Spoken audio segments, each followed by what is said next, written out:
Headline news સીધા બેધડક પાલિકાના town planning વિભાગમાં અરજદારોએ હોબાળો મચાવ્યો હતો। ટાઉન પ્લાનિંગ વિભાગની કચેરીમાં જઈ ગાળો ભાંડી હતી, જ્યારે આ મામલો વધુ ઉગ્ર બનતા તમામ કર્મચારીઓ એકત્રિત થયા હતા અને અધિકારી અને કર્મચારીઓએ ડેપ્યુટી મ્યુનિસિપલ કમિશનરને મળીને રજૂઆત કરી હતી। જ્યારે કહેવાતા સામાજિક કાર્યકર સામે જરૂર જણાશે તો કાર્યવાહી કરવામાં આવશે તેમ ટીડીઓએ જણાવ્યું હતું।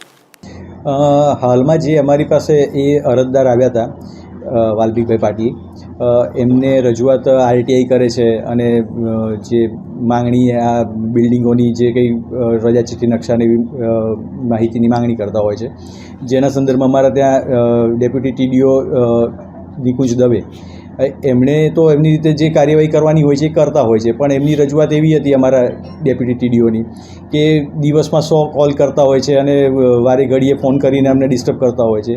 તો જે કામગીરી કરવાની છે નિયમ મુજબ કરવાની છે, એમાં વારે ઘડીએ ફોન કરીને એ અમને કહે છે કે કરો કરો, તમે એને નોટિસ આપો, એ કે હું નહીં કરું એમ ત્રાહિત પક્ષકારની છે તો શું કરવાની એવી કામગીરી। તો હવે જ્યારે આ હદે થયું કે હાથાપાઈ સુધીની વાત આવી છે, સાચી છે વાત?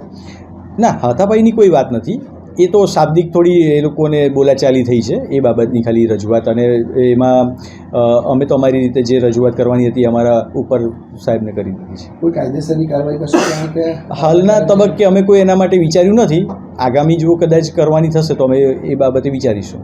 અમે જ્યારે આવું કંઈક બનાવ બનતું હોય છે તો અમે સિક્યુરિટીને બોલાવી જ લેતા હોઈએ છીએ। આજે પણ અમે સિક્યુરિટીને બોલાવી દીધેલી અને એમને કહી દીધું હતું કે તમે આ વ્યક્તિને અહીંયાથી લઈ જાઓ। આ અંગે આપણે કોને રજૂઆત કરી છે? આ અંગે તો બીજી કોઈ રજૂઆત નથી। નહીં, અધિકારીમાં કોને, કમિશનરને રજૂઆત કરી છે કે આ વિષયને અમે અમારા ઉપર ડીવાયએમસી સાહેબને ધ્યાન દોર્યું છે આના માટે।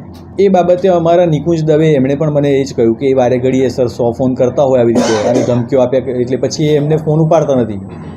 અને બરાબર છે કે આટલા બધા ફોન કોઈ કામની વ્યસ્તતામાં ફોન ના પણ ઉપાડે, અને એકની એક વાત માટે કે દિવસમાં 100 કોલ તો કોણ ઉઠાવીને વાત જવાબ આપે? નોટિસ આપવા માટે આગ્રહ કરે છે, જે રીતે કાર્યવાહી કરવાની માંગ કરે છે, લાગે છે કે એની પાછળનો હેતુ એટલે જ તો કે ચકાસણી કરવી પડે, એમનું હિત છે। સામાજિક કાર્યકર્તા તરીકે એ કોઈ રજૂઆત કરે છે તો ચકાસણી કરવાની થાય છે, પણ એમાં પણ સમય જે જવાનો હોય જાય, કાયદેસર જે સમય જતો હોય જાય છે।